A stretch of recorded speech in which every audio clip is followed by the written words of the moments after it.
ধ্বংসস্তূপের নিচ থেকে তোলা হচ্ছে ঘাতক অস্ত্র।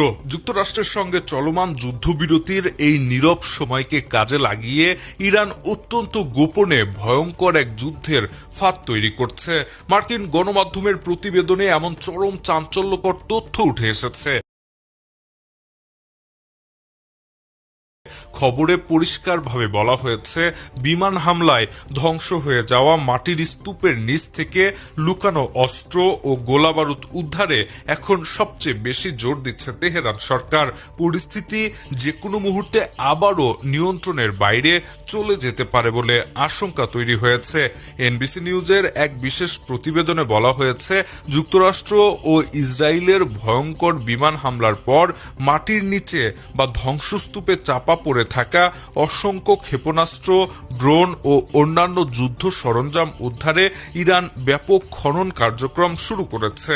বিষয়টি সম্পর্কে অবগত এক জ্যেষ্ঠ মার্কিন কর্মকর্তা এবং আরও দুটি সূত্র আনুষ্ঠানিকভাবে জানিয়েছে, তেহরান খুব দ্রুত তাদের ড্রোন ও ক্ষেপণাস্ত্র সক্ষমতা পুনর্গঠনের চেষ্টা করছে।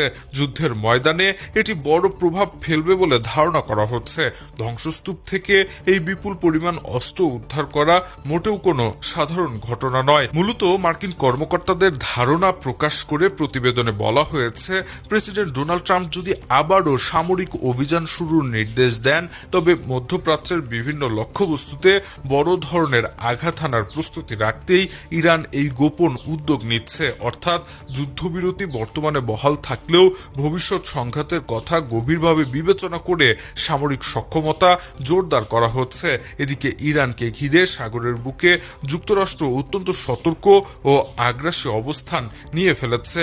ইউনাইটেড স্টেট সেন্ট্রাল কমান্ডো বা সেন্টকম জানিয়েছে, মধ্যপ্রাচ্যে মোতায়েন মার্কিন নৌবাহিনীর জাহাজগুলোতে নতুন করে বিপুল জ্বালানি, খাদ্য, গোলাবারুদ ও অন্যান্য সরঞ্জাম সরবরাহ করা হচ্ছে। সামাজিক যোগাযোগ মাধ্যমে প্রকাশিত ছবিতে দেখা গেছে, guided missile destroyer USS Delbert D ব্ল্যাকে এসব ধ্বংসাত্মক সরঞ্জাম তোলা হচ্ছে, যা USS Abraham Lincoln carrier strike গ্রুপকে সরাসরি সহায়তা করছে। মার্কিন প্রতিরক্ষা মন্ত্রী পিট হেগসে জানিয়েছেন, এখন পর্যন্ত ইরান সংক্রান্ত সামরিক কার্যক্রমে যুক্তরাষ্ট্রের প্রায় $25 বিলিয়ন ব্যয় হয়ে গেছে। প্রেসিডেন্ট ট্রাম্প জানিয়েছেন, তিনি পুনরায় যুদ্ধ শুরুর বিষয়টি কোনোভাবেই উড়িয়ে দিচ্ছেন না। তার দাবি, ইরানের নেতারা একটি চুক্তির জন্য মরিয়া হয়ে আছেন। তিনি জানিয়েছেন, ইরানি বন্দরগুলোতে যুক্তরাষ্ট্রের ভয়ঙ্কর নৌ অবরোধ আরও কয়েক মাস অব্যাহত থাকতে পারে।